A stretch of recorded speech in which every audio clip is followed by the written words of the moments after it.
और सैफ पर हुए हमले के मामले में नए खुलासे हो रहे हैं और इस नए खुलासे के मुताबिक पुलिस का मानना है कि हमलावर इस घटना से पहले भी सैफ के फ्लैट में किसी बहाने से जाकर आ चुका है। और तो और पुलिस को यह भी शक है कि ये किसी अकेले के बस की बात नहीं हो सकती है। हमलावर की मदद करने वालों में कई और लोग भी शामिल हो सकते हैं। पुलिस को शक है कि हमलावर सैफ के फ्लैट के लेआउट से अच्छी तरह वाकिफ था। हमलावर को पता था कि एक ड्रॉपलेट फ्लैट में कहां से एंट्री करनी है, बाथरूम कहां है, बच्चों का बेडरूम कहां है। वो जानता था कि फायर एग्जिट की सीढ़ियां कहां हैं, सीसीटीवी का ब्लाइंड स्पॉट कहां है और फरार कहां से होना है।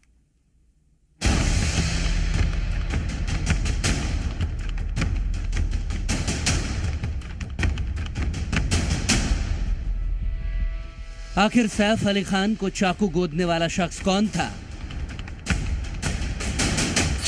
कौन था जो शहंशाह की तरह आया और सैफ अली खान पर हमला करने के बाद अदृश्य हो गया?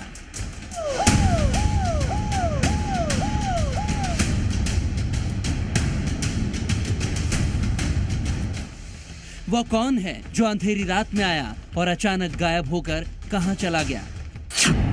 सैफ अली खान पर हुए अटैक के बाद मुंबई की कानून व्यवस्था पर सवाल उठने लगे हैं। क्या सैफ पर अटैक जानबूझकर किया गया था?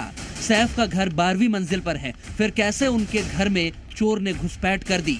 ये सवाल सबके मन में गूंज रहा है। बॉलीवुड एक्टर सैफ अली खान पर हुए अटैक के बाद इंडस्ट्री में टेंशन का माहौल है। पुलिस के मुताबिक हमला करने वाला शख्स चोरी के इरादे से घुसा था।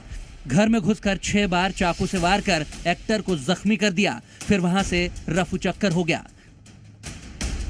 घायल हालत में सैफ को मुंबई के लीलावती अस्पताल में भर्ती कराया गया, जहां अब सैफ के हालत में सुधार है। दरअसल जिस वक्त हमलावर आया उस दौरान सैफ अली खान और करीना कपूर घर पर ही मौजूद थे। चोर ने घुसपैठ की और नौकरानी से बहस करने लगा।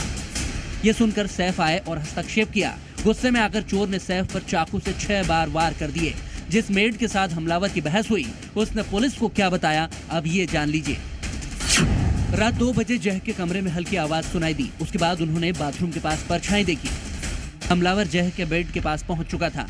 हाउसमेट जैसे ही जह को बचाने के लिए आगे बढ़ी, तभी हमलावर ने उस पर हमला कर दिया। मेड के मुताबिक हमलावर के हाथ में लकड़ी जैसी चीज या कोई ब्लेड था। जब हमलावर से स्टाफ ने पूछा तो उसने कहा कि उसे 1 करोड़ रुपए चाहिए। आवाज सुनकर सैफ और करीना 11वें फ्लोर पर आ गए। सैफ के कमरे में घुसने पर बीच बचाव करने पर हमलावर ने चाकू से उन पर अटैक कर दिया। हाथापाई के बाद किसी तरह परिवार कमरे से बाहर निकला और दूसरे फ्लोर पर जाने लगा। इसी दौरान हमलावर वहां से भाग निकला। एक्टर सैफ अली खान पर जिस चाकू से कल हमलावर ने ताबड़तोड़ वार किए थे, उसके टुकड़े की तस्वीर सामने आ गई है। चाकू का ये टुकड़ा जो करीब 2.5 इंच का है, वो सैफ के शरीर में फंस गया था। उसे कल लीलावती अस्पताल के डॉक्टरों ने सर्जरी करके निकाल दिया है। डॉक्टरों ने आज बताया कि खून से लथपथ सैफ अली खान कल खुद अस्पताल आए थे और तब उनके शरीर में ये चाकू का टुकड़ा मौजूद था। यहाँ तक नाइफ पहुंचा है, उससे 2 मिलीमीटर और जाने से स्पाइनल कॉर्ड में इंजरी हो सकता था, which is very fortunate. It's a very deep wound, but वो जस्ट स्पाइन कॉर्ड से थोड़ा बच गया, तो उनकी एक अच्छी वो है। और मैंने जैसा आपको बताया, बहुत बोल्डली बिहेव किए हैं। वो खुद इतना इंजरीज के साथ, छोटे बच्चे के साथ अपना हॉस्पिटल में खुद वॉक इन आए हैं। राहत की बात यह है कि लीलावती अस्पताल में सैफ अली खान की सर्जरी पूरी हो चुकी है। सर्जरी के बाद डॉक्टरों ने सैफ अली खान की सेहत की पूरी डिटेल दी। डॉक्टरों का कहना है कि सैफ की रीढ़ की हड्डी में धंसे चाकू के टुकड़े के हिस्से को निकाल दिया गया है। उनकी न्यूरो और प्लास्टिक दोनों सर्जरी हुई है। सैफ को 6 जख्म लगे हैं, जिनमें 2 बेहद गहरे हैं। अभी उनकी सेहत ठीक बताई जा रही है। 2 जख्म हाथ पे थे और एक गर्दन में था, जो plastic surgery doctor Leena Jain madam ने रिपेयर किए हैं। और मैंने स्पाइन का जो घाव था, जहाँ पे शार्प ऑब्जेक्ट अंदर लॉज हुआ था और अंदर ड्यूरा टेयर करके स्पाइनल फ्लूइड आ रहा था, वो ऑपरेशन करके ऑब्जेक्ट निकाला और ड्यूरा रिपेयर करके वुंड रिपेयर कर दिया। अभिनेता सैफ अली खान पर चाकू से हमले की खबर ने सबको हैरान कर दिया। बांद्रा जैसे इतने पॉश इलाके में भारी भरकम सिक्योरिटी के बीच सेलिब्रिटी के घर में घुसना और ऐसा हमला कोई आम बात नहीं है। सैफ को चाकू लगने से लेकर अब तक हमले को लेकर कई थ्योरी सामने आ चुकी हैं, लेकिन उन पर अटैक की असल वजह अब भी सामने नहीं आई। यहां तक कि हमलावर भी पुलिस की पकड़ से अब तक दूर है। पुलिस ने जिस संदिग्ध को हिरासत में लिया था उसका सैफ अली खान केस से कोई लेना देना नहीं है। मुंबई पुलिस और क्राइम ब्रांच की कई टीमें लगातार इस आरोपी की तलाश कर रही हैं, लेकिन अभी तक उसके बारे में पुलिस को कुछ भी नहीं पता चला है।